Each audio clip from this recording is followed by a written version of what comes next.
Hello, ladies and gentlemen. You know, there is a little bit of news today, so it might be a low or small time news, but that's okay. What I want to do today is something not more important, but something that I have invested an insane amount of my time into, and something that I really do enjoy.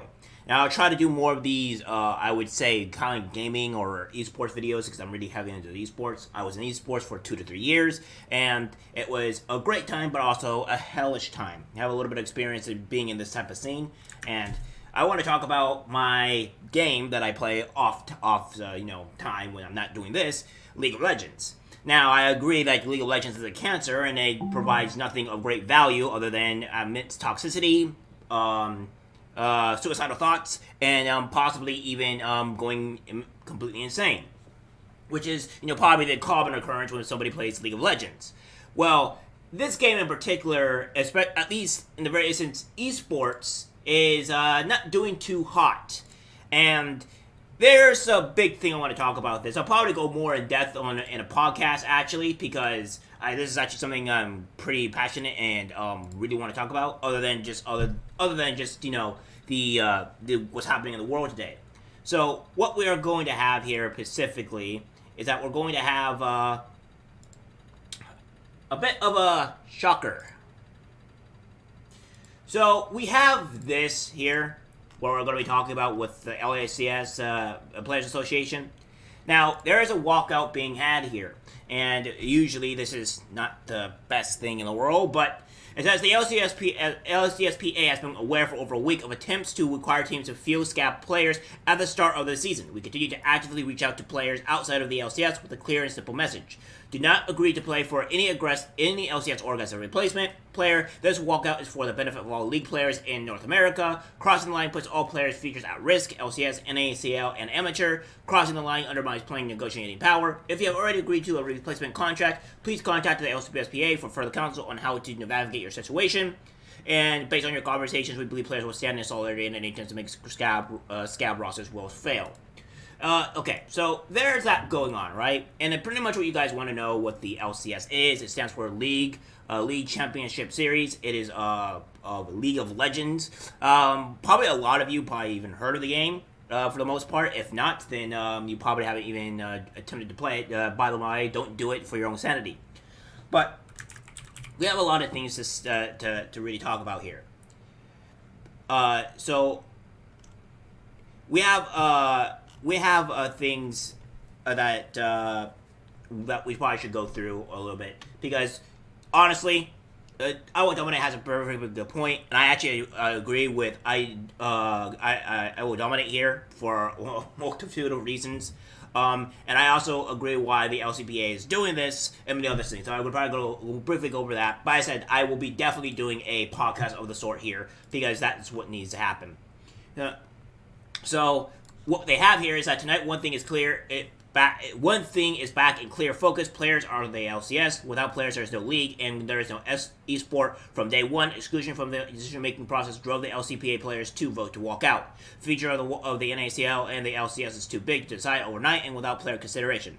We met with Riot Games today to ask for daily meetings or more if needed. To reach a resolution starting tomorrow, we plan to begin discussions that result in a meaningful collaborative action to get our players back where they want to be, competing for fans on the LCS stage. So, the other one, the last bit is just saying thank you and whatever. But what he's mostly referring to is what Riot has pretty much said here. Why am I all the way down here? Excuse me. So essentially, what it is an update to the Riot season. It says the first and foremost, we support players. We also support teams, and we believe more than ever in the LCS. Now, there is a reason why that is BS, because the amount of times that Riot says that they care is a complete lie. They have never cared for the LCS, and they will begin to never care for the actual game in itself. They're a greedy son of a bitch company that deserve, honestly, they're lucky they even have if they have. Even their owner, Mermal, whatever this stupid name is probably the most conceited asshole person on the planet that also decided to sell his game to China. So you can kind of tell on how much of this guy really, how great of a guy this guy is by just, selling his game to China. Says the LCS has always been a flagship league for local esports, and we deeply care about. It was way back in the early days when the league was new, but now the game is not new, and the game is being controlled by LPL and LCK. LEC and LCS got embarrassed this year at MSI. If you guys don't know what MSI is, it's mid-season invitational. Normally after a one split, which is normally like, kind of like a season, like a mini season of football, better for you guys to understand, is that after that, the people that win the championships there, two of the best players. So that person that first place and second place, you have to go from all regions, which is Korea, China, England. I may believe it's a place, and then you have other places like Vietnam, etc. That go. That all reach their essentially reach their championships.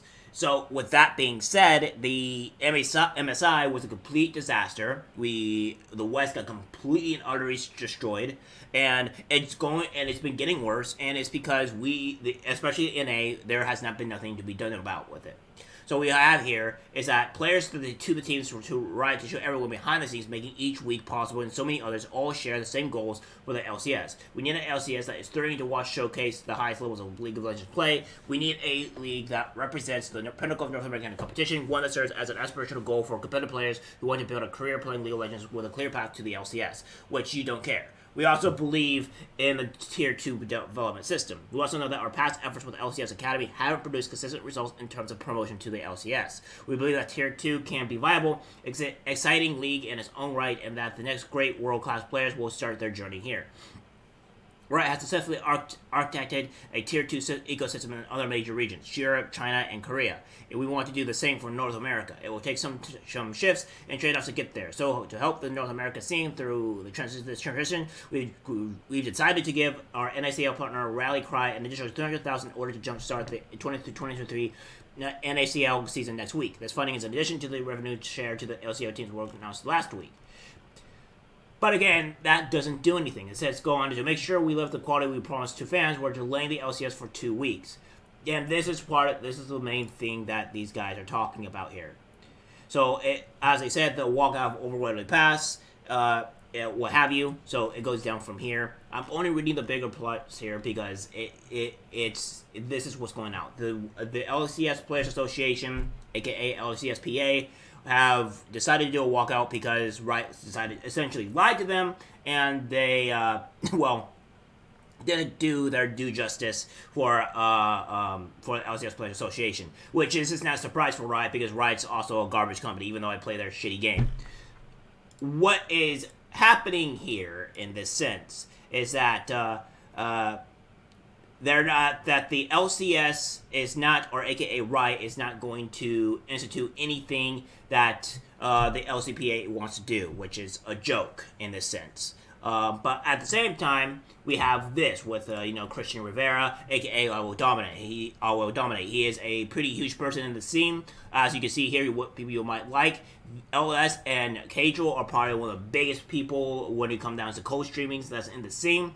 If you see Shocks, because I don't know how to pronounce her first name, and I'm not even going to try to, she is also a very, very huge, what you could say, not broadcaster, but I guess broadcaster would be fine. A broadcaster in the LEC, which would be like in Europe. She's pretty huge there. Now, obviously, these are pretty huge names in the scene. Just LS and LS and Cajal are just so happen to be, people that do these things and watch the live streams.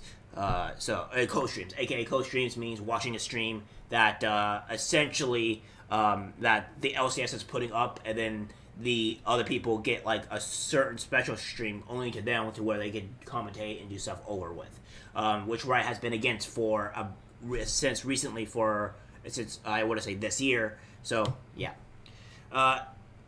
What we have here from I Will Dominate is just remember that the director of the LCPA didn't even know how many teams were in the NACL even after this whole week talk of a walkout started. I refuse to believe that actually the LCPA are genuine.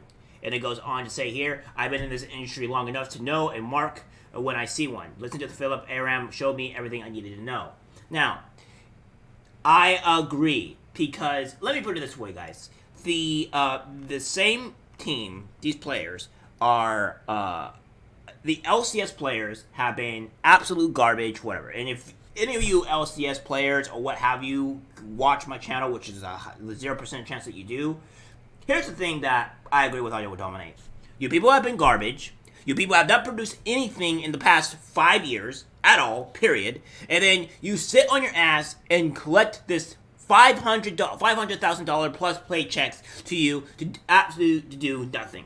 You're an absolute disgrace to the scene. You are garbage in every way possible, and you don't help our region perform at all. That's just straight up. And the fact of the matter is that you don't do this. I don't want you in the scene. I want you gone.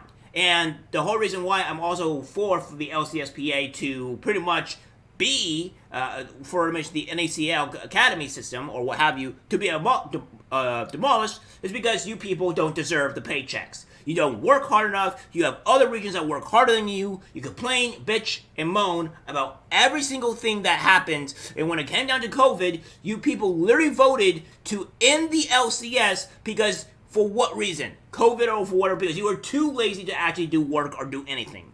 You're a disgrace to our region, disgrace to the scene, you don't deserve your jobs, and you need to be replaced by people that actually give a damn, care, and actually going to up the region. Yeah, I said it. Go fuck yourselves, you players. You are also part of the reason why we're even in this position. Maybe if you gave a damn and tried harder and pushed harder for things, the region and yourself would be better. But no, you're a laughingstock, you're a mockery, and if you dare say that winning the LCS championship for every season is a good thing for you or is meaningful, I'm sadly mistaken. It means a whole lot more to win the LPL and the LCK scene championships than it by a wider margin than it means winning the LCS. Straight up in a story.